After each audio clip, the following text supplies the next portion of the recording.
অনেকে চেষ্টা করছে বিএনপির নামে নতুন করে তারা কিছু করার, আধিপত্য বিস্তার করার, একে তাকে বিভিন্ন অভিধায় অভিযুক্ত করে কথা বলার চেষ্টা করছে। এদেরকে আপনারা যারা জাতীয়তাবাদী দর্শনে বিশ্বাসী, আমি বলব শুধু রাজনীতি নয়, তাদেরকে সতর্ক থাকবেন।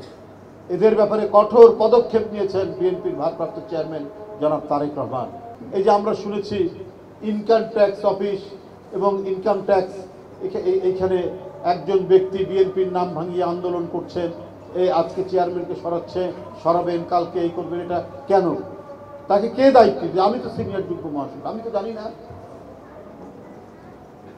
আপনি নিজেই বিএনপির নাম ভাঙিয়ে আপনি আন্দোলন শুরু করে দিলেন একটা অফিসে। বিভিন্ন ক্ষেত্রে বিভিন্ন ডিপার্টমেন্টে এই ধরনের একটা সুবিধাবাদী গোষ্ঠী, একটা চক্র, তারা নানাভাবে বিভ্রান্ত করার চেষ্টা করছে। এই ব্যাপারে সবাইকে সতর্ক থাকতে হবে। বিএনপি হাইকমান্ডের অনুমতি ছাড়া বিএনপির নামে কেউ সরকারি কোনো ডিপার্টমেন্টে আন্দোলনের নামে কেউ যদি কোনো নৈরাজ্য করে, সে তারা বিএনপির কেউ না।